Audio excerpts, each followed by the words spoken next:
Aleluia. Marcos capítulo 10. Levantando-se Jesus, foi para o território da Judéia, além do Jordão, e outra vez as multidões se reuniam junto a ele, e de novo ele as ensinava segundo o seu costume. Aproximando-se alguns fariseus, o experimentaram, perguntando-lhe: é lícito ao marido repudiar sua mulher? Ele respondeu: que vos ordenou Moisés? Eles disseram: Moisés permitiu lavrar carta de divórcio e repudiar. Mas Jesus disse: por causa da dureza do vosso coração, ele deixou escrito esse mandamento. Porém, desde o princípio da criação, Deus os fez homem e mulher. Por isso deixará o homem pai e mãe, unir-se-á à sua mulher, e com sua mulher serão os dois uma só carne. De modo que já não são dois, mas uma só carne. Portanto, que Deus ajuntou, não separe o homem.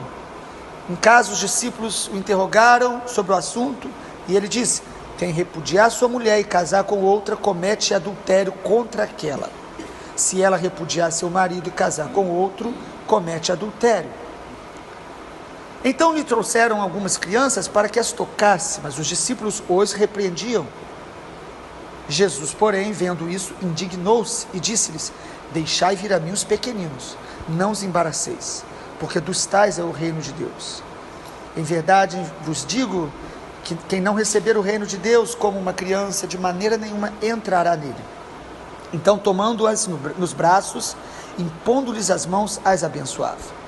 E pondo-se Jesus a caminho, correu um homem ao seu encontro, ajoelhou-se, perguntou: bom mestre, que farei para herdar a vida eterna? Jesus responde: por que me chamas bom? Ninguém é bom senão um que é Deus. Sabes os mandamentos? Não matarás, não adulterarás, não furtarás, não dirás falso testemunho, não defraudarás ninguém, honra teu pai e tua mãe.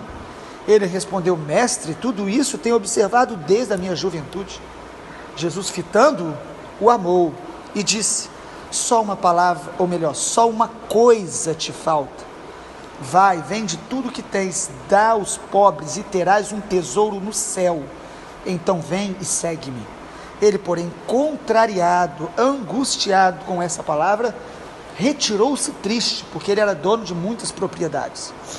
Então Jesus, olhando ao redor, disse aos discípulos: quão dificilmente entrarão no reino de Deus os que têm riquezas. Os discípulos estranharam essas palavras, mas Jesus insistiu em dizer-lhe: filhos, quão difícil para os que confiam nas riquezas entrar no reino de Deus. É mais fácil passar um camelo pelo fundo de uma agulha do que entrar um rico no reino de Deus. Eles ficaram maravilhados, dizendo entre si: quem poderá ser salvo? Jesus, fitando neles o olhar, disse: para os homens é impossível, contudo, não para Deus, porque para Deus tudo é possível. Então Pedro começou a dizer-lhe: nós deixamos tudo e te seguimos.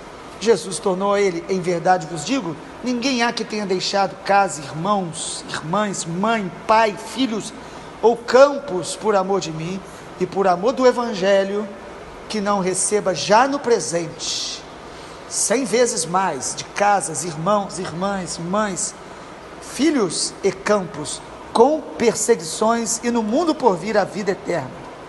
Porém muitos primeiros serão últimos e os últimos primeiros. Versículo 35 também.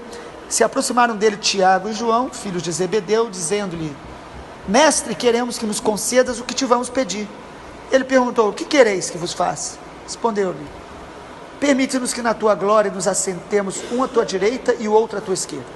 Mas Jesus lhes disse: não sabeis o que pedis. Podeis vós beber o meu cálice, ou o cálice que eu bebo, ou receber o batismo com que eu sou batizado? Eles disseram: podemos. Tornou-lhe Jesus: bebereis o cálice que eu bebo e recebereis o batismo com que sou batizado. Quanto, porém, ao assentar-se à minha direita ou à minha esquerda, não me compete concedê-lo, porque é para aqueles a quem está preparado. Ouvindo isso, indignaram-se os 10 contra Tiago e João. Mas Jesus, chamando-a junto de si, disse-lhes: sabeis que os que são considerados governadores dos povos têm sob o seu domínio os povos, sobre eles os maiorais exercem autoridade. Mas entre vós não é assim. Pelo contrário, quem quiser tornar-se grande entre vós, será esse o que vos sirva. Quem quiser ser o primeiro entre vós, será servo de todos. Pois o próprio Filho do Homem não veio para ser servido, mas para servir e dar a sua vida em resgate a muitos. Até aí o versículo 45. Amém. Capítulo 10 de Marcos, eu quero destacar os ensinamentos de Jesus. Versículo 1 começa dizendo que Jesus novamente ensinava segundo o seu costume. Ele não apenas cura, ele não apenas faz milagre. Jesus não é apenas mais um profeta, um homem ungido de Deus para curar e tirar as coisas que nos incomodam. Jesus, ele é Deus, ele é o Filho de Deus que veio a nos ensinar a viver o reino, a cultura do céu, nos ensinar a viver os valores do reino de Deus. Ele ensina. Por isso, buscar a Deus é estar sempre procurando conhecê-lo, estudando a sua palavra, ouvindo o Espírito Santo através da palavra, para que os nossos pensamentos, a nossa cultura que recebemos como herança dos pais, ou até a herança da nossa geografia, sejam transformados a cada dia pela herança bíblica, pela maneira de pensar de Deus, pelas palavras de Deus, renovação da mente, processo constante para que a gente compreenda a vontade de Deus. Romanos capítulo 12 diz isso, versículo 1 e 2. Jesus então, ele é o rei que tem toda a autoridade, como Marcos tem mostrado, este evangelho destaca isso, o rei que se fez servo, ele tem todo o poder, toda a autoridade, toda a glória, mas ele também é um mestre que nos ensina as verdades de Deus, para substituir os pensamentos que nós temos e sentimentos que são contrários à vontade de Deus, que são influências tanto do mundo como às vezes do nosso próprio coração, precisam ser substituídas pelas verdades de Deus constantemente. Jesus ensina. Pelo menos 4 ensinamentos de Jesus eu quero destacar em Marcos capítulo 10. O primeiro, Jesus ensina sobre a aliança do casamento. Os discípulos estão ali e aproximaram-se os fariseus, e a pergunta dos fariseus não é porque eles queriam ouvir Deus, mas eles estavam querendo de alguma maneira experimentar Jesus. Versículo 2, eles chegam e dizem: é lícito o marido repudiar a sua mulher? Entenda que repudiar é abandonar. Eles estão dizendo, é lícito um marido abandonar a mulher? E aí Jesus diz, o que Moisés falou, o que a palavra diz? Fala, Moisés permitiu lavrar carta de divórcio e repudiar. Ou seja, na lei poderia sim repudiar se houvesse o divórcio. Ou seja, Deus, sabendo do coração duro do homem, disse, olha, se você quer realmente abandonar o seu casamento, você precisa então divorciar-se. Ou seja, o divórcio é a tentativa de legalizar a separação, porque o casamento é uma aliança. E aí Jesus disse, mas o divórcio não é o projeto de Deus. O divórcio é pela dureza do coração do homem, é para a proteção da pessoa que foi abandonada. A mulher foi abandonada pelo marido, ela era totalmente desprezada enquanto ele casava de novo. Deus coloca uma lei, se você quer abandonar, então divorcie. Mas esse não é o projeto de Deus, o divórcio é por causa da dureza do coração. Em Mateus capítulo 19, esse texto é um pouquinho mais ampliado, quando Jesus fala que a única exceção bíblica para o divórcio deveria ser o adultério. Quando alguém adultera, há da parte de Deus uma permissão, mas mesmo assim, mesmo em caso de adultério, o primeiro passo de alguém que conhece a Deus é o perdão, é a restauração e a reconciliação. Por quê? Porque o casamento é importante? Não, porque o casamento, duas pessoas se tornaram uma. Ou seja, qual seja a razão de um divórcio, sempre será uma violência contra duas personalidades, contra os filhos e contra a sociedade, e uma ofensa contra Deus, porque cada casamento é um ato profético da união de Jesus com a igreja. Cada casamento é uma expressão da triunidade do Senhor, que Deus, Ele é a família. Então Jesus aqui ensina sobre o casamento. Casamento não são duas pessoas apaixonadas, casamento é uma aliança de duas pessoas que decidiram se amar até que a morte os separe. No meio das lutas, dificuldades, nada justifica a separação e o divórcio como algo abençoado por Deus. É uma permissão. E é óbvio que em casos também de violência física, é necessário o cuidado.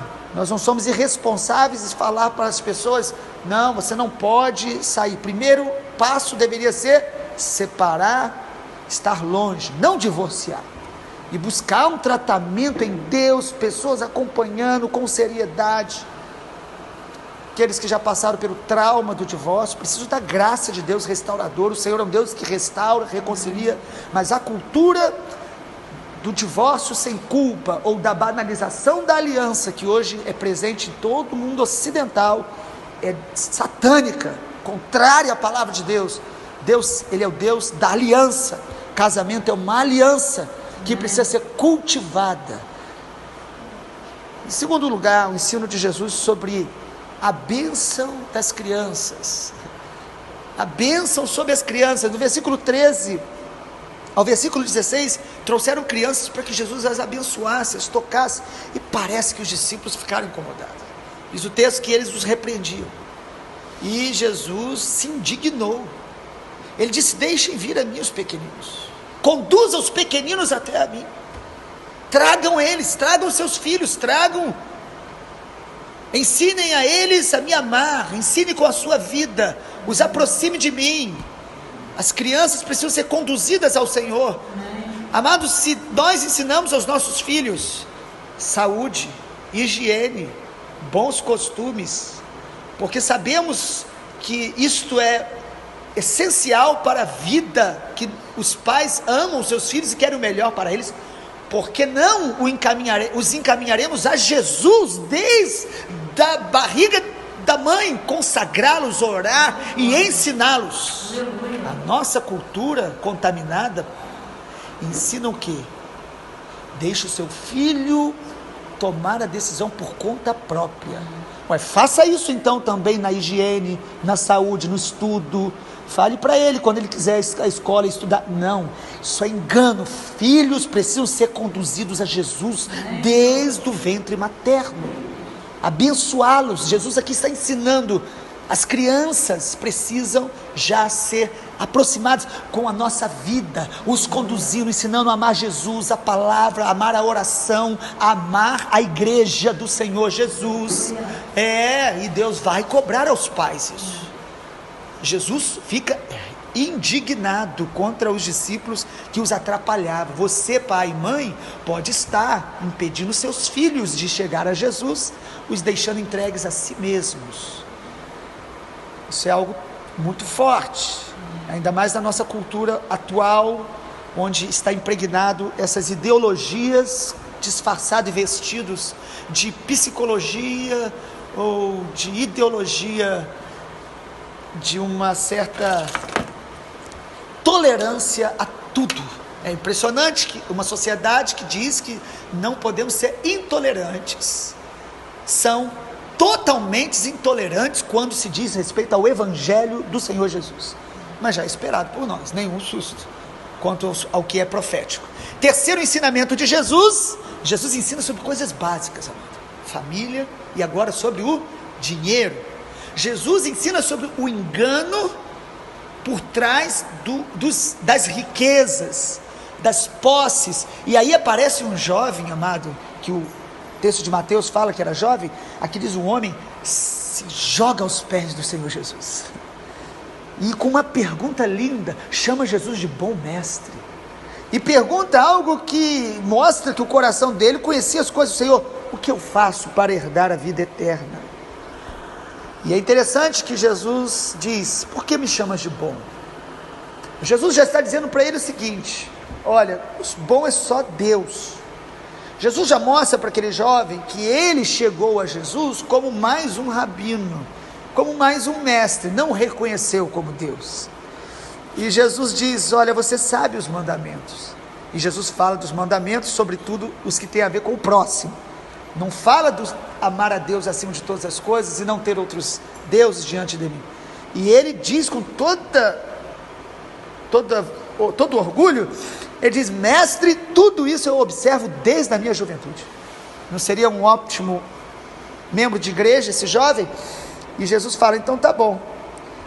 E Jesus, por amor, olhou com amor e falou a verdade. Então tá bom, só tem uma coisa que te falta. Vai, vende tudo que você tem, dá aos pobres, e você vai ter um tesouro no céu. Depois você vem e me segue. Diz o texto que ele saiu contrariado. A versão grega diz angustiado. Por causa disso saiu dali triste. Ele ficou contrariado com a palavra de Jesus, muito dura, forte, porque ele era dono de muitas propriedades.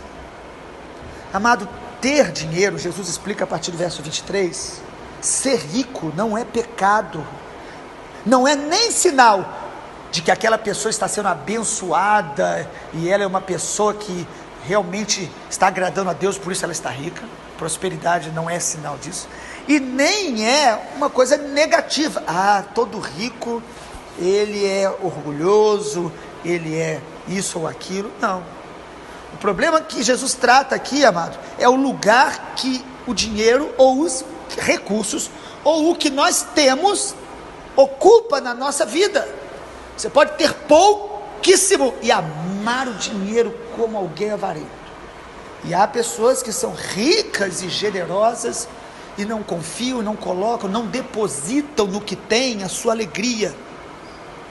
Mas o que Jesus está confrontando aqui é que tudo aquilo que nós temos, tudo que você e eu temos, seja dinheiro, seja ocupar uma posição, tudo que nós temos pode nos enganar sobre a nossa verdadeira condição espiritual. Podem nos dar a sensação de que nós realmente agradamos a Deus, estamos no controle.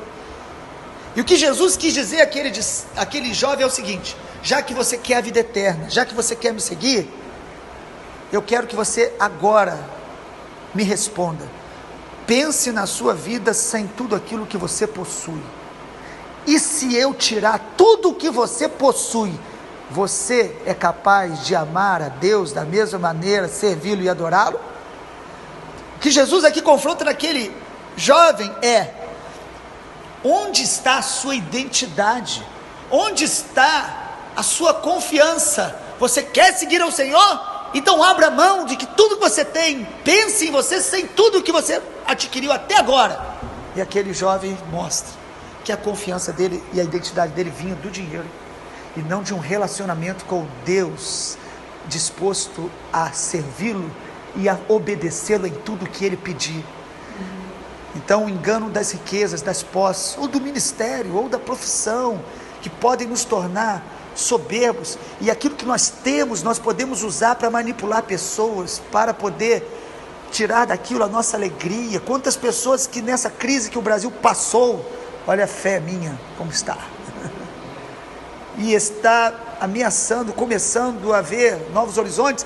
Quantas pessoas que, quando o padrão de vida teve que ser mais baixo, se desesperaram, se frustraram. Amado, Deus está perguntando a nós: abra mão de tudo que você tem, não olhe para o que você possui como fonte da tua identidade e confiança. Segure na mão do Senhor, disposto a abrir mão de tudo para a glória dele. E em último lugar, versículo 35 em diante, nós vemos uma conversa fiada de Tiago e João. Eles estão querendo a posição mais alta ao lado de Jesus. E diz o texto que eles começaram a conversar e Jesus fala: vocês estão falando sobre o que mesmo? E eles dizem: não, a gente quer ficar um do lado direito, outro do lado esquerdo. João, irmãos, é o apóstolo do amor. Ele não contou isso lá no evangelho que ele escreveu, mas Marcos ouviu de Pedro, fez questão de escrever. Já que João falou de Pedro, Pedro fala de João. João e Tiago pedem posição, status, privilégios. O quarto e último ensino de Jesus é o perigo do orgulho, da soberba, da vanglória, de estarmos granjeando posições, lugares. E até quando se fala das coisas de Deus, amado, a ambição, a cobiça vai cegar os nossos olhos para o verdadeiro lugar que Deus tem para nós no corpo de Cristo. Deus tem um lugar para você e para mim, no corpo de Cristo, que é o lugar que nós precisamos permanecer. Nós não temos que ficar frustrados, ou críticos, ou competindo por lugares e posições. O Senhor te posiciona no corpo dele, e o lugar onde Deus te coloca é o melhor lugar para você estar. Sirva o Senhor. Não se frustre porque você não é o que o outro é. Você é o que Deus estabeleceu para a sua vida, e faça com alegria, sirva com alegria, ajude com alegria, ocupe a sua posição com alegria. Há uma frase, não sei a fonte, mas um pastor certa vez disse que o que é um demônio? O demônio é um anjo fora do lugar. Quando você quer ocupar um lugar que não é seu, amado, você vira um demônio, brigando, se ferindo, se tomando de inveja, de amargura, de crítica, e competindo, e fazendo comentários acerca de outros. João, Tiago, os irmãos queriam estar acima dos outros, e Jesus diz: olha, vocês estão dispostos a pagar o preço? E eles falaram: estamos. E Jesus até diz assim: olha, vocês até vão pagar um preço, porque eles morreram como os demais, como mártires. Mas Jesus falou: mas esses lugares, quem estabelece é o Pai. Tenha contentamento com o lugar onde Deus te colocou. Às vezes a cidade onde você mora, o lugar onde você está, dentro do corpo de Cristo, na igreja, o que você faz, faça com alegria, faça com todo o coração, faça sem frustração de achar que se você tivesse uma outra posição, ou se você tivesse o reconhecimento dos homens, isso de alguma maneira te tornaria alguém satisfeito. Não, amado, o que nos satisfaz é estar fazendo o que Deus mandou a gente fazer, servindo com alegria. Que o Senhor nos abençoe, e que os ensinamentos de Jesus sejam por nós absorvidos e praticados, porque o praticar da palavra é que edifica uma casa sobre a rocha, onde os ventos sopram, mas nós permaneceremos firmes. Deus nos abençoe nesse primeiro dia de 2018, em nome de Jesus.